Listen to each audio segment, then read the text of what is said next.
Welcome to cricket Challengers Tamil channel. இந்த வீடியோவில் நம்ம அதை பற்றி பார்க்க போகிறோம் அப்படின்னா ஐபிஎல் 2025 நம்மளுடைய ஆர்சிபியோட ரெண்டாவது மேட்ச் வந்து வெள்ளிக்கிழமை சிஎஸ்கேவோட இருக்குது. ஸோ அந்த ஒரு மேட்ச்க்கான ப்ராக்டிஸ் மேட்சை நாளைக்கு ஆர்சிபி ஷெடியூல் பண்ணியிருக்கிறாங்க. ஸோ ஆர்சிபியை பொறுத்த வரைக்கும் இன்றைக்கி வந்துட்டு பிளேயர்ஸோட ப்ராக்டிஸ் அப்படிங்கிறது ஆரம்பிக்குது. ஸோ அதே நேரம் வந்து பார்த்திங்க அப்படின்னா ப்ராக்டிஸ் மேட்ச், அதாவது இன்ட்ரா ஸ்குவாட் மேட்ச்னு சொல்லப்படக்கூடிய அந்த ஒரு ப்ராக்டிஸ் மேட்ச் வந்துட்டு பார்த்திங்கன்னா நாளைக்கு ஈவினிங் ஷெடியூல் ஆயிருக்கு. ஸோ டோட்டலி வந்துட்டு நம்மளுடைய ஆர்சிபியை பொறுத்த வரைக்கும் ஃபஸ்ட்டு மேட்ச்சு கேகேஆருக்கு ஒரு நல்ல ஒரு டாமினேட்டிங்கான வின் இருந்தது. ப்ளஸ் அதே நேரம் வந்து பார்த்தீங்கன்னா அதில் மிகப்பெரிய லெவலில் ஹைப்பில் இருந்த பிளேயர் குருணல் பாண்டியா. இன்றைக்கி குருணல் பாண்டியாவுக்கு பர்த்டேவும் கூட. ஸோ அதனால் happy birthday Krunal Pandya. So அவருடைய அந்த ஒரு பெர்ஃபார்மன்ஸ் உண்மையாகவே கேகேஆருக்கு எகெயின்ஸ்டாக ஆர்சிபி வெற்றி பெறதுக்கு ஒரு மிகப்பெரிய விஷயமா ஒரு உந்துகோலாக இருந்ததுன்னே சொல்லணும். ப்ளஸ் அதே நேரம் வந்துட்டு இப்போ ப்ராக்டிஸ் மேட்ச் அப்படின்னு வரும்போது இந்த இடத்துல காம்பினேஷன் ஏதாவது மாற்றுவாங்களா அப்படிங்கிற ஒரு விஷயம் இருக்குது. ஏன்னா வந்துட்டு வின்னிங் காம்பினேஷனை மேக்ஸிமம் எந்த ஒரு டீமுமே மாற்றுறதுக்கு வந்துட்டு தயங்குவாங்க. ஸோ அதே நேரம் ஆர்சிபியை பொறுத்த வரைக்கும் சேம் அதே பாயிண்ட் தான் அவங்ககிட்டே இருக்கும். ப்ளஸ் அந்த இடத்துல வந்துட்டு ஒரே ஒரு இடம் வந்து பார்த்தீங்கன்னா புவி. ஏன்னா புவியோட இன்ஜுரி அப்படிங்கிறது வந்து பார்த்தீங்கன்னா ஒரு லாஸ்ட் மினிட் இன்ஜுரி அப்படிங்கிற மாதிரி தான் இருந்தது. ஸோ அதனால தான் வந்து பார்த்தீங்கன்னா புவிக்கு பதிலாக ராசிக் சலாம் தான் உள்ளே வந்தார்.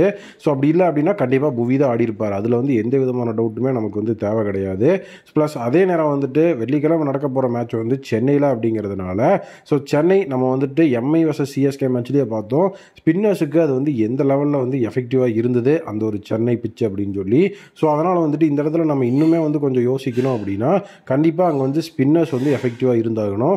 ஸோ அதனால் ராசிக் சலாம்தாரோட இடத்துல வந்து பார்த்தீங்க அப்படின்னா நம்ம ஸ்வப்னில் சிங்கை கூட ஆடலாம். இஃப் சப்போஸ் வந்து பார்த்தீங்கன்னா புவி ஆன் டைமில் வந்துட்டு ரெக்கவர் ஆகலை அப்படிங்கிற பட்சத்தில் ஸ்வப்னில் சிங்கை உள்ளே கொண்டு வரலாம். ஸோ அவர் வந்து நல்ல ஒரு லெஃப்ட் ஆர்ம் ஆர்த்தோடாக்ஸ் பவுலர், ரொம்ப எஃபெக்டிவாக இருப்பார். ஸோ டோட்டலி அவர் லாஸ்ட் டைமே வந்துட்டு நல்ல ஒரு ப்ளூவன் பிளேயர் தான். ஸோ அதனால் வந்துட்டு ஸ்வப்னில் சிங் ரொம்ப எஃபெக்டிவாக இருப்பார். ஸோ இம்பாக்ட் பிளேயர் அப்படின்னு வரும்போது கூட ஸ்வப்னில் சிங் வந்துட்டு பார்த்திங்கன்னா நல்ல ஒரு எஃபெக்டிவான பிளேயராக இருப்பார்.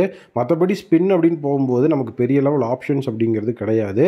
ஸோ ஸ்வப்னில் சிங் தான் ரைட் ஆப்ஷன். அப்படி இல்லைனா மோஹித் ராத்தே உள்ளே வரணும்.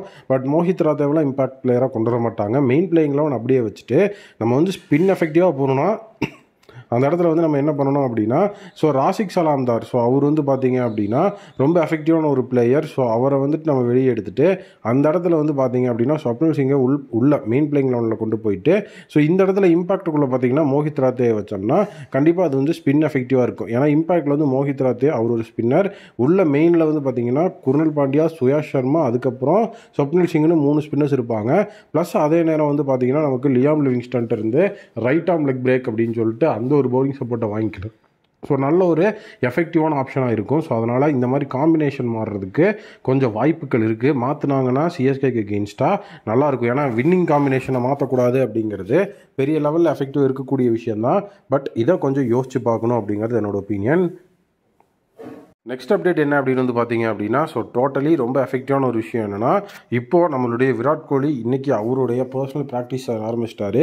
ஸோ அதில் வந்துட்டு புவி அவருக்கு ஓவர் போட்டிருக்கிறார். ஸோ புவியை பொறுத்த வரைக்கும் ஒரு பெரிய லெவலில் வந்து மேட்ச் ஃபிட்னஸ் அப்படிங்கிறத வந்து ஃபைனல் மினிட்ல வாங்க முடியாது. ஸோ மேட்ச் ஃபிட்னஸை வந்துட்டு நம்ம கிளியர் பண்ணதுக்கப்புறம் தான் நம்ம பிளேயிங் லெவனுக்குள்ள வர முடியும். லாஸ்ட் மினிட் இன்ஜுரி வந்தது அப்படின்னா மேட்ச் ஃபிட்னஸை வாங்க முடியாதுங்கிற ரீசன்னால தான் அவரை வெளியே உட்கார வச்சாங்க. ஸோ இப்போ வந்துட்டு நம்மளுடைய விராட் கோலி vs புவி அப்படின்னு சொல்லி ஸோ அந்த இடம் ரொம்ப எஃபெக்டிவாக வந்துட்டு வந்திருக்கு.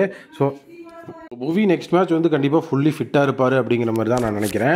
ஏன்னா விராட் கோலிக்கு அவர் வந்து ஓவர் போட்டது அப்படிங்கிறதெல்லாம் ரொம்ப எஃபெக்டிவாகவே இருந்தது. ரொம்ப நீட்டாக வந்துட்டு லீத்தலான ஒரு ஓவர்ஸ் அப்படிங்கிறத போட்டுட்டு இருந்தார்.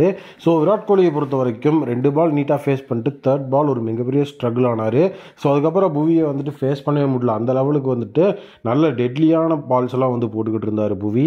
ஸோ டோட்டலி அவர் வந்து கண்டிப்பாக மேட்ச் ஃபிட்னஸ் அப்படிங்கிறத கெயின் பண்ணிடுவார் அப்படிங்கிற ஒரு மிகப்பெரிய நம்பிக்கை நமக்கு இருக்குது. ஸோ அதே நேரம் வந்து பார்த்தீங்கன்னா இன்றைக்கி வந்து விராட் கோலி மட்டும்தான் ப்ராக்டிஸ் அப்படிங்கிறத அந்த இடத்துல பெருசாக ஆரம்பிச்சிருக்கிறாரு. ஸோ அதை இப்போ ஒரு 1 hour முன்னாடி ஆர்சிபி அவங்களுடைய அஃபிஷியல் இன்ஸ்டாகிராம் பேஜில் ஸோ விராட் கோலி அவருடைய ப்ராக்டிஸ் ஆரம்பிச்சிட்டாரு அப்படிங்கிறத போட்டு அந்த இடத்துல வந்து சொல்லியிருந்தாங்க. ஸோ டோட்டலி ரொம்ப எஃபெக்டிவாக இருக்கக்கூடிய நம்மளுடைய பிளேயர்ஸோட அந்த ஒரு வின்னிங் காம்பினேஷனை மாற்றி சிஎஸ்கேக்கு எகெயின்ஸ்டாக களமிறங்கணுமா, இல்லை புவி வந்தார் அப்படின்னா ஸ்பின் ஃப்ரெண்ட்லியாக இருக்கிற எஃபெக்டிவான நம்ம சேப்பாக் பிச்சில் ஸோ ராசிக் சலாம்தாருக்கு பதிலாக புவியை உள்ளே கொண்டு போயிட்டு ஸோ அந்த இடத்துல ஜஸ்ட் ஸ்பின்னர் ஒருத்தரை மட்டும் இம்பாக்ட் பிளேயராக உள்ளே கூப்பிட்டுக்கலாமா? நீங்கள் என்ன நினைக்கிறீங்க அப்படிங்கிறத சொல்லுங்கள். ஸோ புவி ஃபிட் ஆகிட்டாருன்னா இம்பாக்ட் பிளேயராக ஸ்வப்னில் சிங் அப்படிங்கிறவங்க உள்ளே கூப்பிட்டுக்கலாம். டேவிட் படிக்கலை வந்துட்டு லாஸ்ட் டைம் நம்ம கூப்பிட்ட மாதிரி ஸோ அந்த தடவை வந்து ஸ்வப்னில் சிங் கூப்பிட்டுக்கலாங்கிறது என்னுடைய ஒப்பீனியன். ஸோ இது பேஸ்ட் ஆன் டாஸ் வின் பண்ணுறதை பொறுத்து தான் எப்படி யார் யூஸ் பண்ணுறாங்கன்னு தெரியும். அப்படி புவி ஃபிட் ஆகலை அப்படிங்கிற பட்சத்தில் ஸோ அந்த இடத்துல ஸ்வப்னில் சிங்கை நம்ம மெயின் 11குள்ளேயே யூஸ் பண்ணலாம். அதுக்கு எந்த விதமான ப்ராப்ளமும் கிடையாது அப்படிங்கிறது நான் சொல்கிறேன். நீங்கள் என்ன நினைக்கிறீங்க அப்படிங்கிறத கமெண்ட்டில் சொல்லுங்கள்.